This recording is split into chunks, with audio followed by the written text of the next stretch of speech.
Recently, we looked at some of the biggest resume space wasters that you can remove or reduce from your resume in the case that it might be running onto an extra errant page. But what if you've done all those things and your resume is still oozing onto an extra unintended page? Like when you squeeze too much toothpaste out of the toothpaste tube onto your toothbrush. By popular demand, we're now going to cover some super easy resume space savers that can really help you make sure that your resume fits that goal 1 page, 2 pages or more. I'm Kamara Toffolo, resume writer, LinkedIn consultant, job search strategist, and LinkedIn top voice who helps established professionals dare to do work differently and land great fitting gigs. I post new job search videos every week, and my videos will equip you with some of the most valuable information that will make your job search easier, because job searching shouldn't be this hard. While we can't put toothpaste back in the tube, we do have a lot of options for reducing resume ooze. Some people can't help oozing sexuality. You ever notice you can only ooze 2 things? Sexuality and pus. Man, I tell you. Now, I do need to remind you that there is no actual rule around number of pages that are acceptable or unacceptable in a resume. Your resume needs to be as long as it needs to be to tell your stories the right way. And I have a whole video that covers resume length and number of pages if you want to check it out after this video. While the number of pages truly doesn't matter, we want to make sure that our resume looks well planned and intentional. So if we have a few straggler lines that are oozing onto an extra errant page, we'll want to clean that up. And in this video, unlike the video on resume space wasters, I'm not going to talk about actually cutting any content from your resume. Instead, we'll be taking a look at some super easy space-saving techniques that I use every day and a lot of other resume writers use too. While these techniques will save you space, they also balance white space on your resume, which is very important for readability. So let's jump into the techniques. First, let's talk about resume margins. I have a whole video on formatting your resume margins, but let's quickly walk through it here. The default margins in Microsoft Word are 2.54 centimeters or 1 inch for those of you who prefer the imperial measurement system. 2.54 centimeters or 1 inch for a margin is thick with a double C. Your margins don't need to be that wide in your resume. I prefer to use 1.5 centimeters all the way around. And this is just shy of about 0.6 of an inch. While we're playing in the margins, let's take a look at margins cousins, the header and footer section.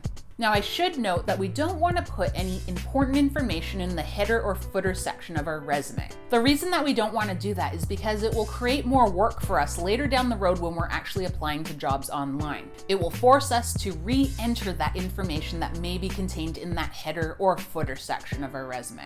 That said, we can adjust the space of these sections, which will remain blank, in order to optimize spacing on our resume. The default height of the header and footer section in Microsoft Word is 1.25 centimeters, and I recommend dropping that down to 1 centimeter. Now, because we won't put any important information in the header or footer section, this change won't be very visible. However, in shrinking the header and footer, that gives us a little more space in the body of the document for us to include more content. Next, let's talk about resume fonts and font sizes. I have a whole video on resume fonts and font sizes, which you can check out later. What you'll learn in that video is that fonts have different heights and widths, and this can impact your resume. You can try playing around with different font styles and different font sizes to see what works and how you can prevent that resume ooze. If you are having trouble fitting your resume onto the intended pages, you can certainly consider dropping your font size down to a 10, but I would go no smaller than a 10. Just to clarify and clear up any rumors, font size has nothing to do with the applicant tracking system or the ATS. Font size has everything to do with comfort of readability for the human reader. And that's who we want to always be mindful of when we're making adjustments on our resume. Now let's talk about the spacing in between different sections and paragraphs on our resume. This can make a really big difference. By default, Microsoft Word will add a space after paragraphs. This can often lead to doubling up on spaces in between paragraphs or sections on a resume, or worse, having inconsistent spacing between our different sections on our resume. So first, you're going to want to reverse this default setting. You'll want to select remove space after paragraph, as well as remove space before paragraph if that's showing as well. You want to be in control of the spaces between each of the sections on your resume.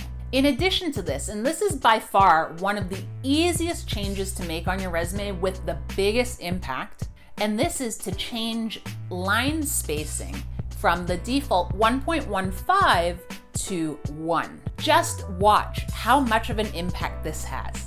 Wow. While we're talking about spacing, let's talk about the white space lines in between each section and paragraph on your resume. You can easily shrink these lines without compromising readability of your document. The only caution that I have here is that if you do choose to reduce the height of these white space lines, that you do so with consistency throughout your entire resume. Don't shrink the height of these white space lines only in a few areas and not the rest of your resume, otherwise it will start to look imbalanced.